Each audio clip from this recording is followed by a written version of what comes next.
दुनिया के सबसे पहले हीरो की खोज आज से हजारों वर्ष पहले भारत में हुई थी और उसके बाद भी कई सालों तक भारत एकमात्र ऐसा देश बना रहा जिसमें कि हीरे पाए जाते थे। लेकिन 1726 में ब्राज़ील में भी हीरो की खोज हो गई और ब्राज़ील भारत के बाद ऐसा दूसरा देश बना जिसमें कि हीरे पाए जाते थे। लेकिन हीरो की दुनिया में क्रांति तब आई जब 1869 में साउथ अफ्रीका में हीरो की खोज हो गई। बाकी देशों के मुकाबले हीरो का उत्पादन साउथ अफ्रीका में ज़्यादा था। उसके बाद दुनिया के 95% हीरो का उत्पादन अकेले साउथ अफ्रीका में ही होता था। लेकिन देखते देखते भारत की तरह ही साउथ अफ्रीका में भी हीरो का उत्पादन कम होता गया और आज रशिया सभी देशों से आगे है हीरो के उत्पादन के मामले में। दोस्तों, जैसे ही समय के साथ हीरो की मांग बढ़ती गई वैसे ही इनकी कीमत लाखों और करोड़ों में पहुंच गई। लेकिन क्या आपने कभी सोचा है कि लाखों और करोड़ों में बिकने वाले हीरे आखिरकार बने कैसे और ये इतने महंगे क्यों होते हैं? दोस्तों, ये जानने के लिए आप इस वीडियो में हमारे साथ बने रहिए।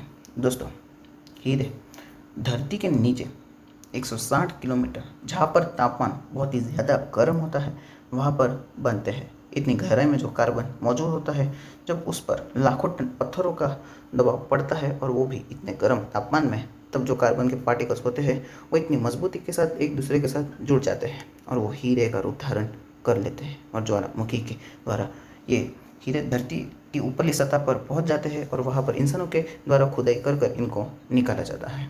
दोस्तों, एक कुदरती हीरा बनने में हज़ारों साल लेता है, इसलिए इनकी कीमत लाखों और करोड़ों में होती है। हीरा कार्बन का शुद्ध रूप होता है।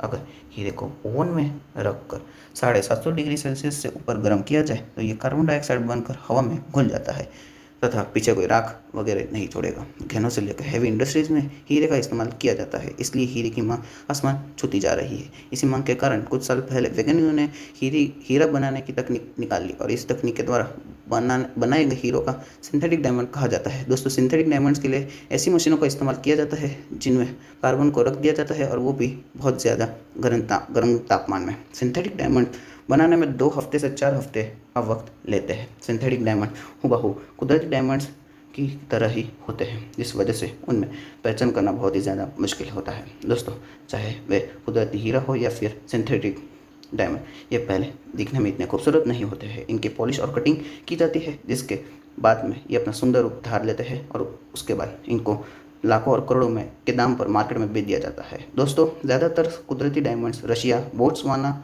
ऑस्ट्रेलिया, कनाडा, साउथ अफ्रीका में पाए जाते हैं। Thank you friends.